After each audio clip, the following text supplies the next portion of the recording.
Good morning, children. Today we will discuss first law of Newton example, different example. We didn't discuss the different example, so today we will discuss different example. See, now see, we know the first law. What is the first law? The object is in motion, it remains in motion, and object which is stationary remains in stationary position unless and until an external force is applied to the object. ये हमारा first law था। कोई body यदि motion में है तो वो motion में रहना चाहती है, यदि स्थिर है तो वो स्थिर रहना चाहती है, जब तक कि कोई हम उस पर एक्सटर्नल फोर्स ना अप्लाइड करें। तो इसका एग्जांपल है डेली लाइफ में हम देखते हैं, we fall forward when bus stop suddenly. एक मूविंग बस में आप बैठे हैं और सडनली बस स्टॉप हो जाती है तो हम आगे की ओर झुक जाते हैं। ये हमारा कॉमन एक्सपीरियंस है। तो यहाँ पर देखो, ये बस की सीट है, इस पे हम बैठे हुए। तो जो पार्ट हमारा सीट से लगा हुआ होता है ना, तो जब बस मूव करती है तो ये वाला पार्ट भी जो है बस के साथ मूव करता है, ये बॉडी मूव करती है। लेकिन जैसे ही बस स्टॉप होती है तो ये सीट के साथ में लगा हुआ हमारा पार्ट स्टॉप हो जाता है, रुक जाता है। लेकिन ये ऊपर का जो पार्ट है यानी पीठ वाला हिस्सा, ये उतनी तेज़ी से रुक नहीं पाता, इसलिए हम आगे की ओर झुक जाते हैं। तो ये वही लॉ है ना। ये जो है हमारी जो बॉडी ये मोशन में थी तो ये मोशन में रहना चाहती है ना, और जो ये बॉडी जो सीट से लगी हुई हमारी जो बॉडी है वो सीट क्योंकि रुक गई तो ये भी रुक जाती, लेकिन ये मोशन में रहना चाहती। ये सीट के ऊपर फोर्स कौन सा लगा? ब्रेक का फोर्स लगा, लेकिन ये पीठ वाले हिस्से को कोई ऐसा फोर्स नहीं लगा, इसलिए ये आगे की ओर मूव कर जाती।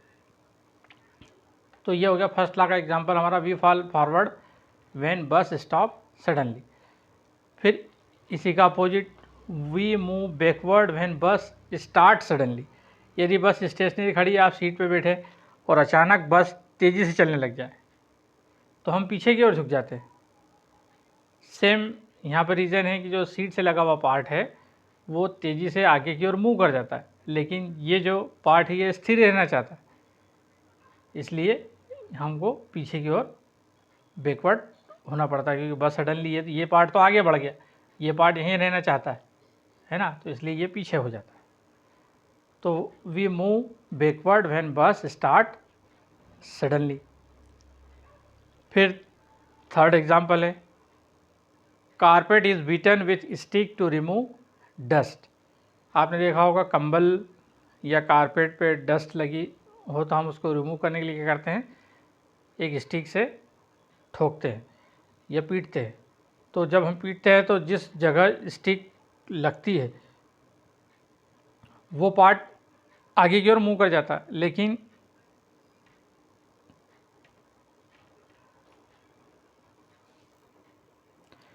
तो जिस कंबल के जिस पार्ट पर या कारपेट के जिस पार्ट पर स्टिक को बीट करते हैं वो पार्ट आगे की ओर मूव हो जाता है, लेकिन वहाँ के जो डस्ट पार्टिकल है वो इनर्शिया के कारण वहीं रहना चाहते हैं, स्टेशनरी इनर्शिया के कारण वहीं रहना चाहते हैं, तो वो वहाँ से अलग हो जाते हैं। तो ये भी हमारा फर्स्ट लॉ का एग्जांपल हो गया। When we shake a tree fruits fall down. When we shake a tree fruits fall down. यदि कोई फलों से लदा हुआ वृक्ष है, ट्री है, और यदि हम उसको पकड़कर हिलाते हैं तो सेम केस ये कारपेट वाला होता है कि जब हम हिलाते हैं तो जो फ्रूट है, फ्रूट तो वहीं रहना चाहता है, लेकिन ब्रांच जो है हिल जाती, आगे की ओर चली जाती क्योंकि हम हिला रहे हैं, तो इसके कारण फ्रूट वहाँ से डिटेच होके नीचे गिर जाता है, क्योंकि फ्रूट स्टेशनरी रहना चाहता है, लेकिन हम ब्रांच को हिला रहे तो ब्रांच आगे मूव कर जाती, और ये स्टेशनरी रहना चाहता है इसलिए वो अपने पोजीशन को रिमेन रखना चाहता है, इसलिए वो ब्रांच से अलग हो जाता है। तो ये भी एक एग्जांपल था, when we shake a tree fruits fall down. फिर when we alight from moving train. यदि आप चलती हुई बस या चलती हुई ट्रेन से नीचे उतरेंगे और सीधे खड़े हो जाएंगे यदि प्लेटफॉर्म पर, तो आप धड़ाम से गिर जाएंगे। ऐसा क्यों होता है? क्योंकि जब आप मूविंग ट्रेन में हैं तो आपके पैर ट्रेन के साथ में चिपके हुए हैं, तो ट्रेन जिस गति से मूव करती है उस गति से आपके पैर भी मूव करते रहते हैं। अब अचानक आप प्लेटफॉर्म पे जाके खड़े हो जाओगे तो प्लेटफॉर्म तो स्टेशनरी और आपके पैर कैसे हैं, मूविंग कंडीशन में, क्योंकि ट्रेन में है तो आप मूविंग कंडीशन में, तो आप धड़ाम से नीचे गिर जाते हैं क्योंकि आपकी बॉडी भी उस समय मूविंग कंडीशन में रहती है। तो इसलिए चलती हुई ट्रेन से उतरते समय कभी कभी आपने देखा होगा कि जो लोग चाय वगैरह बेचते हैं तो वो चलती ट्रेन से उतर जाते हैं, तो ट्रेन की दिशा में थोड़ी देर आगे वो दौड़ते हैं, है ना। तो जैसे ही हमारे पैर प्लेटफॉर्म पर टकराते हैं तो ट्रेन की जो भी गति रही उतनी गति रहती, फिर हम उसके साथ में आगे दौड़ते जाते हैं तो हमारी स्पीड धीरे धीरे कम हो जाती है और हम आसानी से खड़े हो जाते हैं। तो मूविंग ट्रेन से उतरते समय ये ध्यान रखना पड़ता है।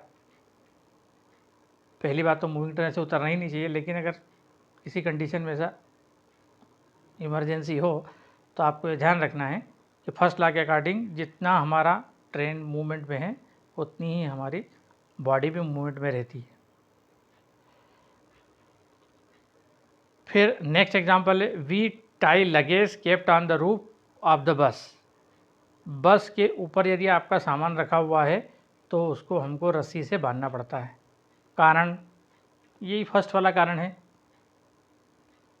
क्योंकि जो लगेज है वो मूविंग बस के साथ में उतनी गति से मूव करता है। यदि हम सडनली ब्रेक लगाते हैं या बस दाएं बाएं मुड़ती है तो जो लगेज है वो भी दाएं बाएं मुड़ता है, या एकदम सडनली स्टॉप करेंगे तो लगेज जो आगे की ओर मूव करेगा। क्यों मूव करेगा?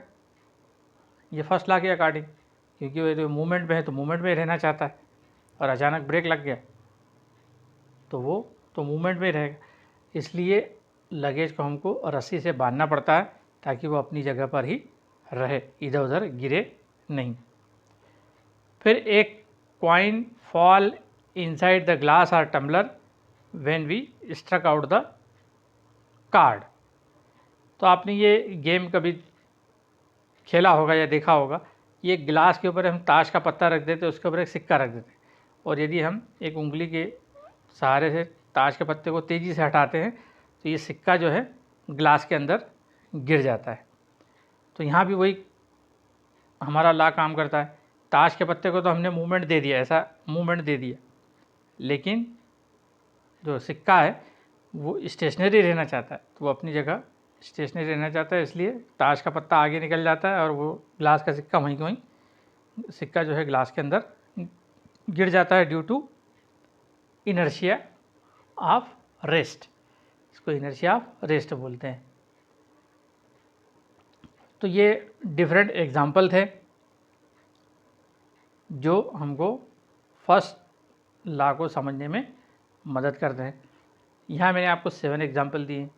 अभी आपका होमवर्क है कि कम से कम 3 मोर एग्जाम्पल आपको सोचना है, देखना है या ढूंढना है ना। और जब कभी क्वेश्चन में पूछूँगा तो आपको फिर इन 7 एग्जाम्पल के अलग 3 एग्जाम्पल और मुझे बताना है। So in the next lecture we will discuss third law of motion and its application. और थर्ड लॉ ऑफ मोशन की एप्लीकेशन भी काफ़ी इम्पॉर्टेंट है, तो हम उसको नेक्स्ट लेक्चर में डिस्कस करेंगे। Thank you.